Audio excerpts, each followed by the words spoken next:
podium for a few minutes in which to hopefully inspire, move, or just share a few laughs. Every year, I wonder what percentage of people who participate in this walk actually knew Norma or Terri, or how many of you know them through the stories we share.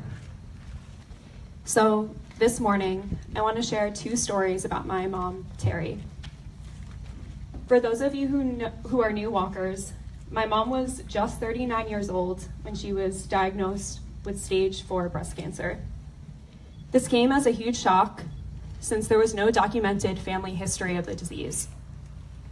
I had just turned 10, my sister 8, and my brother was only 5 years old. She passed away 2 years later. Day, when morale in the house was pretty low.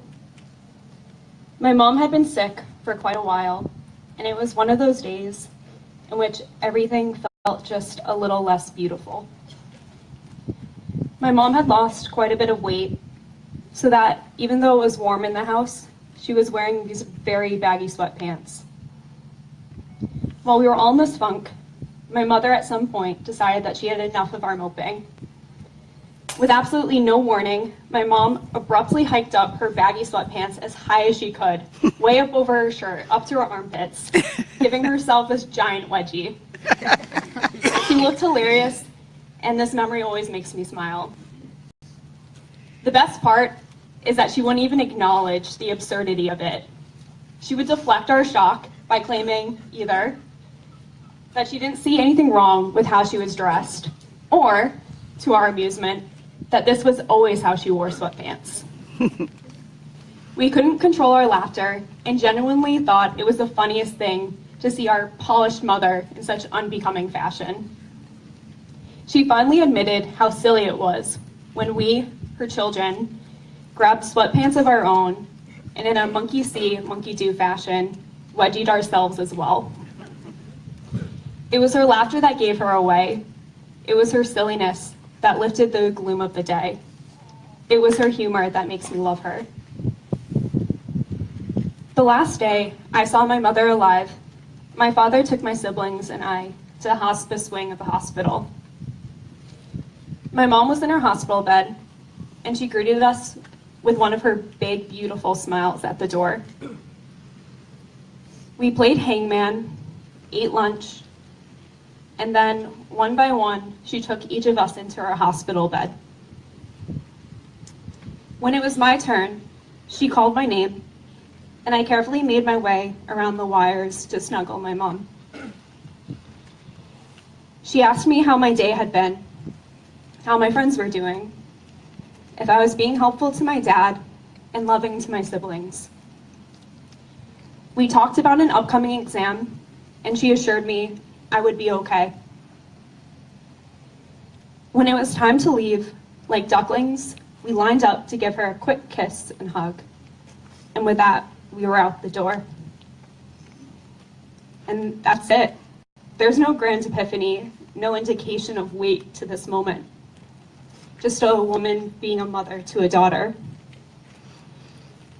Unfortunately, sometimes the stories we tell aren't as cathartic as we wish they would be.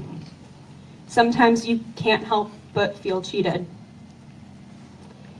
At times, I'm afraid that people are hesitant to talk to us about our parents, thinking that they don't want us to relive the grief and pain of losing both parents in such tragic ways.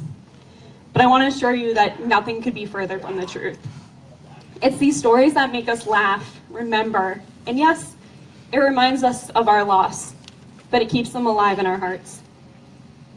I want to share with you a quote that really resonates with me today. It's by Terri Pratchett, a fantasy novelist who wrote, "A man is not dead while his name is still spoken." Walking 26.2 miles offers the opportunity for a lot of chatting, for getting to know each other, and for storytelling. Telling the stories of the people we honor is a great distraction from our blisters and aching sore feet. I hope today that you share stories while you walk, while you eat, while you think. I absolutely want to hear the stories you have to tell. So please stop me while I walk and tell me a funny story about someone you love, the way they hated the taste of black licorice, the way they danced at weddings. Anything you want to tell me, I want to hear. I'd like to end with a special thank you to the co-founders of this amazing foundation, Sandy Maniscalco and the late Norma Logan, as well as all the volunteers who make this event possible. Thanks also to Pat Newborg and Kate Davis for co-chairing this event.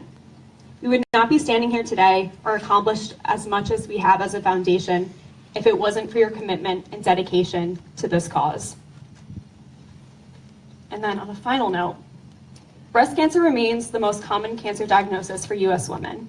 But thanks to early mammogram detection and improvements in breast cancer treatment, mortality rates have dramatically decreased 39%, according to a recent report from the American Cancer Society. Woo! Now let's go out there and continue to kick some cancer butt. Thank you.